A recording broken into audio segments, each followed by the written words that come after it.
Bismillahirrahmanirrahim. Assalamualaikum warahmatullahi wabarakatuh. Alhamdulillah, pada kesempatan siang hari ini saya Muhammad Ali bin Rashid. Kita berada di salah satu perkampungan ya di Kota Bogor, yaitu di kawasan Empang, yang sepertinya ketika saya melihat sekitar ini adalah salah satu perkampungan orang-orang Arab di Kota Bogor. Dan kita di sini datang untuk mengulasnya lebih lanjut, sebenarnya seperti apa ya, keterkaitan orang-orang di sini, perkampungan di sini dengan Khilafahan Utsmaniyah. Dan seperti biasa, di kesempatan kali ini saya ditemani oleh Pak Nur Fajarudin. Kita sapa beliau. Assalamualaikum warahmatullahi wabarakatuh. Assalamualaikum warahmatullahi wabarakatuh. Oke, salaman dulu. Kita di Bogor. Oh gitu ya. Apa bedanya? Artinya apa? Protokolnya ketat. Oh gitu. Oke. Siap. Nah, jadi sebenarnya gimana? Ini seperti biasa deh. Sebenarnya apa yang bisa kita temukan di sini? Iya, kita ini berada di kawasan Empang di Bogor. Salah satu, mungkin ini kawasan apa ya? Kalau ada pecinan maka ini adalah kawasan Arab. Dan kebetulan bangunan di belakang kita ini cukup bangunan bersejarah dan ada sejarahnya istimewa. Nah, nanti kita ulik-ulik seperti apa. Oke, ya. Ini dulu siapa yang menempati rumah ini? Iya, kalau tidak salah bangunan ini, ya rumah ini milik dulunya itu yang punya adalah Kapten Arab. Jadi dalam struktur pemerintahan kolonial Hindia Belanda itu, ya, maaf mengganggu ya, banyak knalpot brong ini. Oke. Ya ini resiko kalau di jalan, di lapangan itu gitu. Ya jadi ini milik yang punya itu adalah Abdurrahman Bajenet. Beliau ini salah seorang kapten Arab. Jadi kalau di struktur pemerintahan kolonial Belanda itu memang untuk etnis-etnis tertentu itu ada pemimpinnya dengan pangkat kapten. Ada kapten Cina, ada kapten Arab. Nah, Abdurrahman Bajenet ini adalah kapten Arab untuk di wilayah Buitenzorg atau Bogor di masa kolonial Belanda. Ya, seperti itu, Mas. Oke. Kemudian sebenarnya apa yang membuat tempat ini menjadi menarik ya? Apakah hanya sekedar tempat tinggal seorang kapten Arab, atau ada kisah-kisah menarik mungkin yang bisa kita temukan? Yang paling menarik adalah jadi Abdurrahman Bajenet ini, beliau ini sangat dekat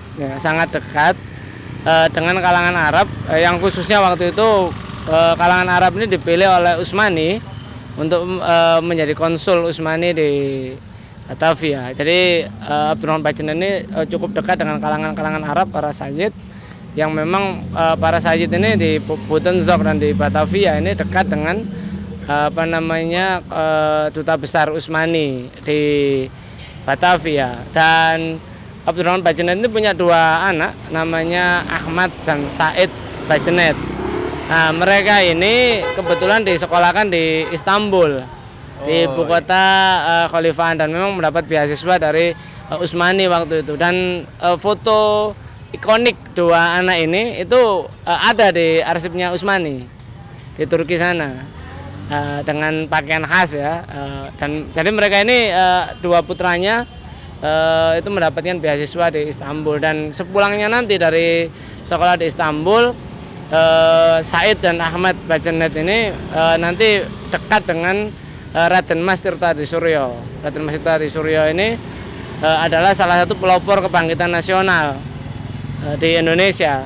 Jadi perjuangannya adalah Raden Mas Tirta Suryo ini memang dikenal sebagai sosok orang pribumi pertama yang melakukan perlawanan politik di Indonesia. Makanya kemudian banyak kalangan ya, sejarawan di negeri ini selalu menjuluki Tirta Suryo ini sebagai sang pemula. Jadi orang pertama yang menggelorakan semangat kemerdekaan atau perlawanan terhadap Belanda melalui pemikiran dan politik. Nah, dan Raden Mas Tirta Suryo itu dekat dengan, bukan hanya dekat ya, mungkin ya bersahabat ya, karib lah dengan Ahmad dan Said Bajenet, dan mereka itu membentuk Syarikat Dagang Islamiyah, sebuah organisasi.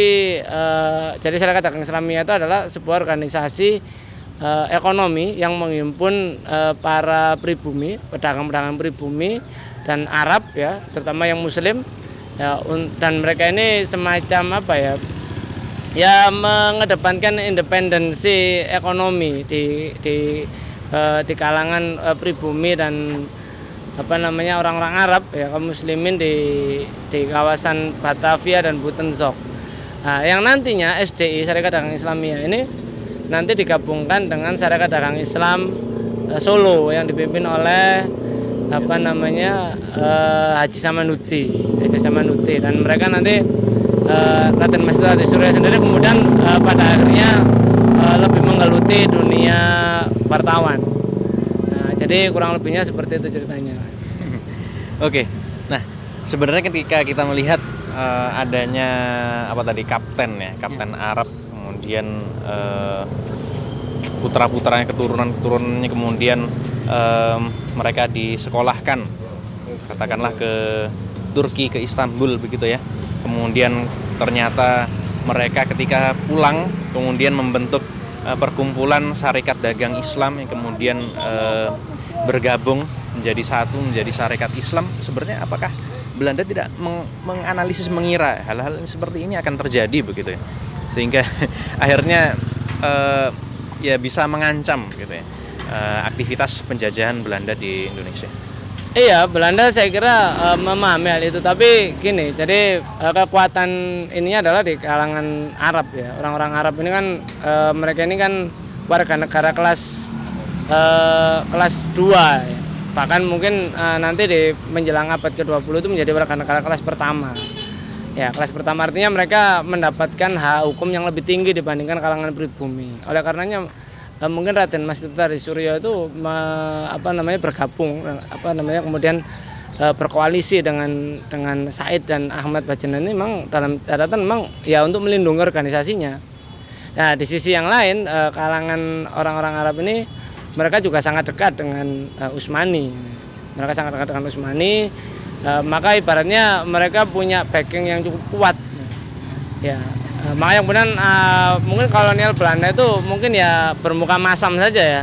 Di satu sisi mereka tidak ingin adanya perlawanan di kalangan pribumi, tapi di sisi yang lain perlawanan itu muncul di sebuah kalangan warga negara mereka yang memiliki semacam kekebalan hukum itu.